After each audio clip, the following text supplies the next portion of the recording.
Hi, y'all. What's up? Breezy here, and this is another episode of my podcast called The Desert Road. Today, we are going to be talking about what happens when we're finally honest with God.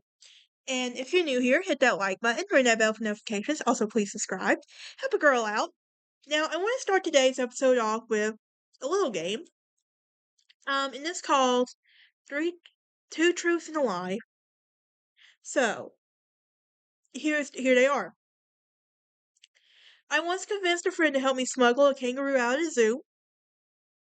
I was never allowed to wear hats to town as a kid, and I have never told a lie once in my life. Can we guess which one it is? Before I go in that, if you want to go ahead and if you just want to follow along, today's Bible story is going to come out of Genesis 32, 24 through verse 30, 24 to 35. But can you guess the lie? The first one is correct. Even though it was not much convincing that was done on my end, he was still down to help me. Um, it was our friend that refused to let us put the kangaroo in his truck. Thanks, Paul. Um, the second one is sadly true as well. My stepdad did not care as long as we were at the home, but the minute we wanted to go down, he would threaten and yell at us, saying that we were not allowed to go if we were going to wear hats because we were girls. And he wanted the girls to be known. BS, I know, right? But that was his old way of thinking. And the third one is the lie. I wish that I could tell you that I have never lied a day in my life. The thing is that we have all lied at least once or twice in our life, if not even more. Honestly, there are people who are compulsive liars for crying out loud. And there's a song by Leanna Crawford called Honest, and I came across this song at one of the darkest moments of my life. And you know that feeling when you hear a song and that you don't know what you need, that you don't know you needed to hear? Well, this is what this song did for me at that time. Um, but here it goes. I'm not gonna sing it to you because one, I'm not gonna spare your eardrum. I'm not gonna ruin your eardrums because of me. But I also have a track on in the background right now, so I'm trying not to laugh right now because I know this movie word by word. I'm a Christian, but I'm also human, and I like the movie Shrek. Do not judge me. You know, the Bible says about judging, but we're all human, so I get it though. But here's verse 1. I try to pray, but the words aren't coming out like the way they used to. Out the way they used to. Did I lose my faith? God, do I still trust you? I try to worship, but when I lift my hands, it it all just feels so empty. Is the world is it the heavy of the world or is it just me? Though I've sung 1,000 times, you're perfect and you'll never leave my side. But here's where the chorus really asks the question. Can I be honest? I want to know that you still got this. And when I'm holding on to a promise, when all I'm holding on to is a promise, and God, you promised that you'll never leave me. When I'm scared of the dark, you're right there with me in the kindness that never fails. Um, it's it's always reaching after me, but right now, God, all I need is to be honest. Yeah. How many times have we actually just felt like we just need to be honest? And I think God knows that. And the verse 2 goes, I've heard stories of how you showed up when it was least expected. Every time to prove your timing is always perfect, and the wait was worth it. And again and again and again, see your power coming through. You bring life to what is dead. And no, no, there's something you can't do. I believe you did it then. So won't you do it now? You know, I am a believer though that God has his own timing for us and that we have to follow it. I really do. But it goes on to repeat the chorus. And with "Can I be honest? I just want to know that you still got this. When all I'm holding on to is a promise." And God, and it finishes off the chorus. And then verse 3 goes, "Is it your breath when I can't breathe, your eyes when I can't see, an anchor as the waves crash around? Be my heart when I can't feel, and show me that something is real. Just a taste of heaven here and now. Can I be honest?" And and here's the chorus again, because I think that's important. "Can I be honest? I just want to know that you still got this. When all I'm holding onto is a promise. God, you promised that you'll never leave me. When I'm scared to death, scared of the dark, you're right there with me. Your kindness never fails, and it's always reaching after me. But right now, God, all I need is to be honest."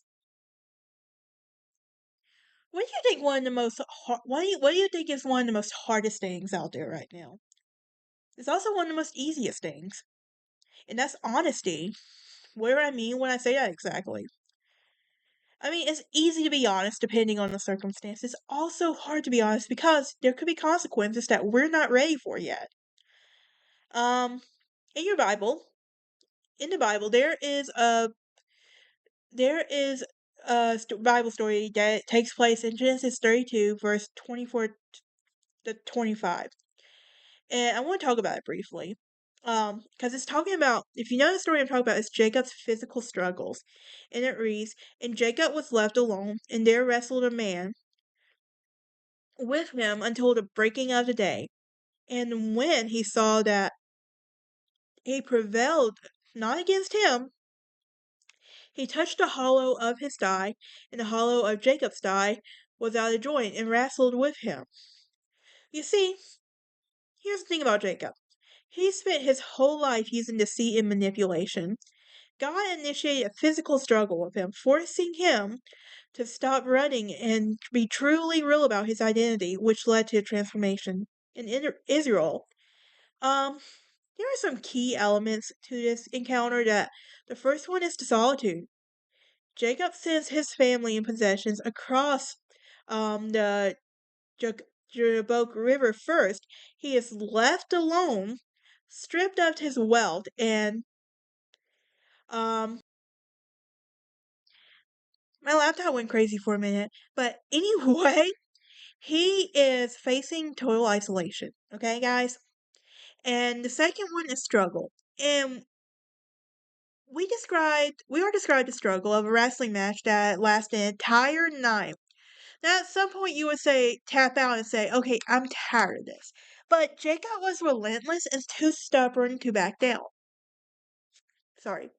Um, but because this wasn't a quick vision, this was an exhausting, bone straining endurance. And the third one is a mystery opponent.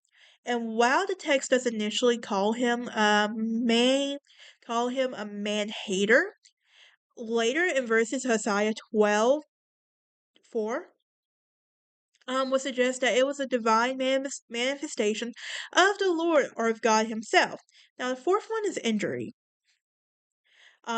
He got him this injury because Jacob would not admit um that his hip literally dislocated from him, for crying out loud, because he was too stubborn.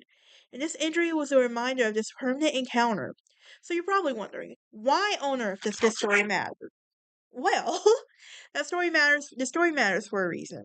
And I wouldn't be telling you guys this if it wasn't.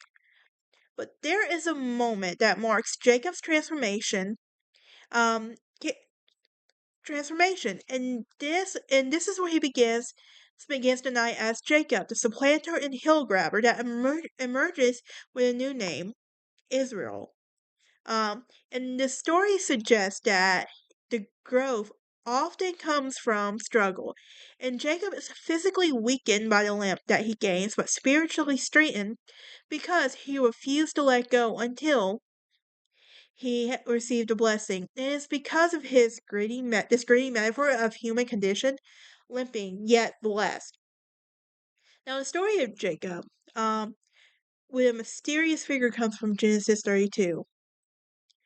And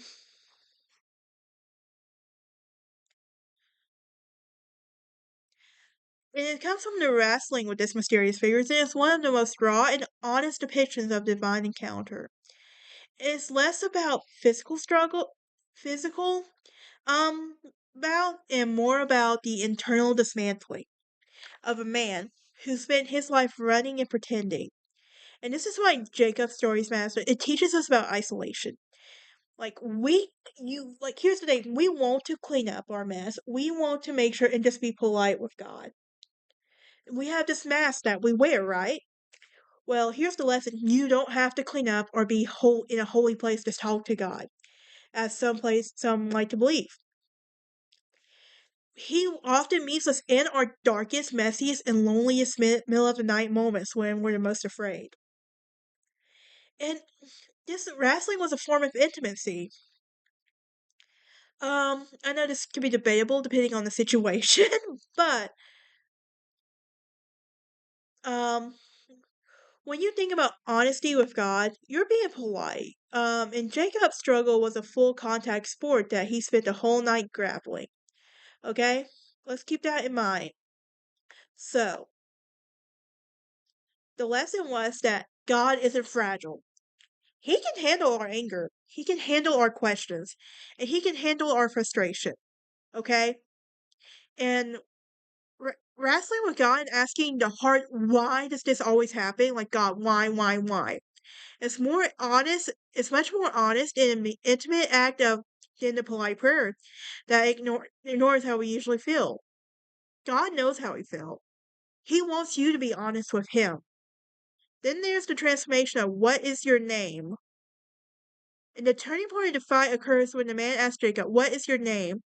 In years prior, when Jacob asked his father, Jacob lied and said his name, I am Esau, to steal a blessing. The honesty? By answering Jacob, it meant the supplementer or finally admitted to who he was. What's the lesson in this? Well, God already knows who we are, but he asked a question so you can finally admit it.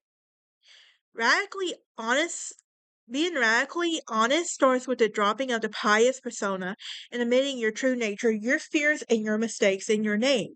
We all have fears, we all have mistakes, and we're all not honest with God. We think he wants to cookie cutter polite, but he wants us to be honest and emotional with him. He could take it. He really can. Um, Another lesson is that this blessing often comes with a limp. So, here's honesty with God doesn't often lead to a happily ever after, where all problems vanish. I wish it was a fairy tale answer. I really do. And a lot of you wish it was a fairy tale answer too, which makes it even more frustrating. But it's not always going to be a fairy tale at the end of the day. But here's the thing: Jacob won the blessing, but he was left with an encounter with a permanent limp because he would not, because of his hip was put out of joint. Okay, go back. Thank you. And here's the lesson: honesty with God doesn't always lead to happily ever after, where all problems vanish, but it often leads to a brokenness that makes us dependent on Him. Where Jacob's limp was a physical reminder that he no longer had to run or rely on his cleverness, his weaknesses became his greatest strengths. Now, a little summary, okay? Before the struggle, there was relying on deception and wit. After the struggle, there was relying on God's blessing. Before, there was being defined by his past, and after, defined by his growth. Then there was hidden his fears, but the after faced his brother with humility. And we all need a little humility in life. Doesn't matter what. Life humbles us, and we just gotta be willing to accept it no matter what. I'm just saying, a lot of us don't want to get humbled, and that's what makes us stuck. I know someone who refuses to say use manners because he says it's been forced down his whole life. This is the South. You're gonna have to say it no matter what. But here's the takeaway: being honest with God means willing to stay in the ring until you are changed. It's the realization that God's blessing isn't found in perfection, but in your persistence to hold on to Him even when you're limping. I grew up in a household. Here's the thing about me: I grew up in a household with toxicity, abuse, and instability. I grew up going to church but didn't fully understand what being a Christian meant. Even though I was baptized um at an early age, I still didn't know it. I just did it because I had to. And I eventually went no contact with God for when I was about 15 to 16. And I remember also praying to God, but not getting that help I needed. I struggled physically, emotionally, mentally, and we won't go into full detail on that. But if you are struggling with that, I do recommend seeing a counselor or therapist, okay? We all need help. Therapy is important. But when people ask if I trust God, I will lie and say yes, even though it wasn't true. I remember one day when I was at Wallace, I started spending time in the campus ministries room, and I surrendered my. Eventually, over time, I would surrender myself to God, and I would start reconnecting with my faith, and I became a born again Christian. This time, I had much more understanding of what it meant to be a Christian. I wasn't angry with God. Okay, not anymore. Um, I was out of that situation. I was finally in a healing place. Now, I went through this transformation that I was wrestling with for years. I believe that one person was sent into my life, and I'm so grateful for her each and every day. In the words of Ann Wilson, from beginning to the end, from who I was to who I am, I can see his fingerprints on every single page. Now, the story I love to tell is about the one who brought me back from hell, from all wrong to it as well. All I can say is, my life is a God story. And here's the thing: you may not be in a place where you're ready to be honest with God. But one of these days, God is just waiting for you to be honest with Him. Now, He might get you to be honest with Him a lot sooner than you realize. You just need to be ready for it. Thank y'all for tuning in. I will see y'all next time as we talk about. Honestly, I can't remember what our next topic is. I'll see y'all next time.